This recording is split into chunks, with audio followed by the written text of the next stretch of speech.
Vale, vamos directos al grano. En este análisis vamos a desgranar por completo la compleja arquitectura de las señales de telecomunicaciones. Y es que, para entender cómo viaja la información por todo el mundo, tenemos que ir mucho más allá de lo que se ve a simple vista y sumergirnos directamente en las matemáticas puras. Suena intenso, ¿verdad? Pues vamos a ello. Bueno, esta es la hoja de ruta que seguiremos hoy. Primero, exploraremos el dominio de la frecuencia, luego pasaremos a los teoremas y las funciones singulares, después mediremos la energía, la potencia y la autocorrelación, para terminar definiendo qué es exactamente el ancho de banda. ¡Comenzamos! Sección 1. El dominio de la frecuencia. Revelando los componentes ocultos. A ver, la transformada de Fourier es literalmente como un prisma matemático espectacular. Imaginemos que coge una onda de tiempo y, de forma súper elegante, la separa en sus frecuencias fundamentales. Es una auténtica maravilla porque estas matemáticas son exactamente las que permiten que un teléfono móvil separe una voz humana del ruido insoportable del tráfico. Al aplicar esta integral, el resultado no es un numerito cualquiera, sino un valor complejo que nos da dos piezas clave para reconstruir la señal original, la magnitud de esa frecuencia y su fase.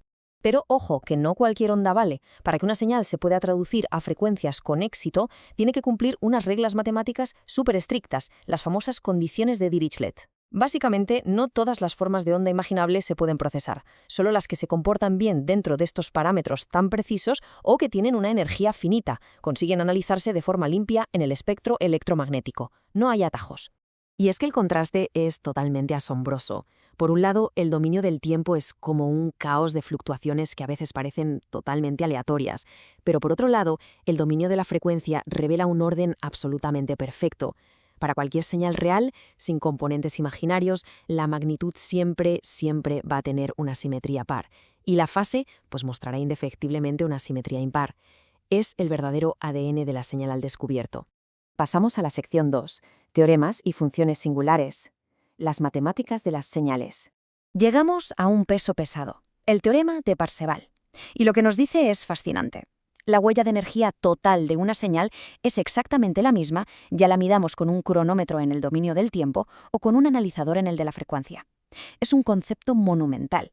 Nos permite calcular cuánta energía lleva una señal simplemente estudiando su densidad espectral, olvidándonos por completo del tiempo. Una herramienta verdaderamente brutal. Y para que todo esto funcione necesitamos los ladrillos fundamentales, las funciones singulares. Son la base absoluta para modelar cualquier sistema lineal complejo. Funciones tan extremas como el impulso de Dirac, que concentra toda su energía en un instante matemáticamente infinito, realmente no existen en el mundo físico, pero resultan absolutamente indispensables para predecir cómo va a responder cualquier filtro o red de telecomunicaciones moderna. Son como andamios matemáticos invisibles. Sección 3. Energía, potencia y autocorrelación, midiendo la huella de la señal. Entonces, ¿cómo medimos todo esto? Pues aquí entra la densidad espectral de potencia, o PSD por sus siglas en inglés. Nos da un mapa súper preciso de dónde se concentra el poder de una señal a lo largo del espectro. En señales periódicas infinitas, la energía total es inabarcable, así que la PSD entra en juego para indicarnos con exactitud quirúrgica cuántos vatios residen en cada hercio. Y eso es vital, por ejemplo, cuando se asignan canales para redes de fibra óptica o para los satélites. El problema es que calcular esta potencia directamente, usando límites matemáticos que tienden al infinito, es un verdadero dolor de cabeza. Por suerte, existe un método indirecto que es muchísimo más elegante. Aquí es donde las matemáticas brillan de verdad, ofreciéndonos una alternativa perfecta para no volvernos locos con cálculos imposibles. Y esa alternativa se llama autocorrelación. Básicamente, es una medida estadística que nos dice cuánto se parece una señal a un eco desplazado de sí misma. Esta herramienta es vital para encontrar patrones ocultos dentro de puro ruido. Y lo más importante, es la llave maestra para encontrar el espectro de potencia de forma indirecta. Así que vamos a desglosar este método indirecto en un proceso súper lógico de 3 pasos. Es casi como encontrar un pasadizo secreto en la ingeniería matemática. Primero, desplazamos la señal. Segundo, calculamos el promedio de la señal multiplicada por ese eco desplazado para obtener la autocorrelación. Y tercero, aplicamos la transformada de Fourier para desvelar directamente la densidad espectral de potencia. Esta conexión mágica entre el tiempo desplazado y la frecuencia de potencia es uno de los fenómenos más impecables de toda esta teoría. Llegamos a la sección 4, definiendo el ancho de banda, encajando el infinito en la realidad. Claro, aquí nos topamos con un muro. la realidad. Si una señal finita contiene matemáticamente frecuencias infinitas, ¿cómo puede transmitirse por un canal físico que es totalmente limitado? Nuestro espacio de transmisión, como el espectro para el Wi-Fi o el Bluetooth, es enormemente restringido. Así que hay que tomar decisiones de diseño muy complicadas. ¿Qué parte del espectro conservamos y qué parte sacrificamos sin destruir los datos originales? Matemáticamente hablando, existe el ancho de banda absoluto. Esto rastrea cada componente de frecuencia por muy pequeño que sea. Es un ideal precioso sobre el papel, pero intentar transmitir esto en la vida real requeriría un espectro infinito, y eso colapsaría todo el sistema al instante. Es completamente inviable. Por eso, los ingenieros recurren a medidas más prácticas, como la famosa marca de los 3 decibelios. Esto define, de manera extraordinariamente realista, el punto exacto donde la potencia útil de la señal se reduce justo a la mitad.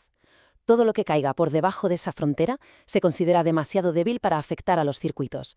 Y así ya tenemos un espacio de trabajo físico superrealista y manejable. Al final del día se trata de usar la herramienta adecuada para el trabajo adecuado. No hay una única forma de medir el ancho de banda.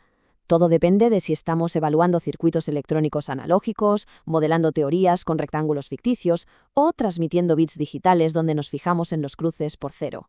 Hay que adaptarse. Y a veces, la estrategia es ser muy pragmáticos e ir a por la mayor parte del pastel.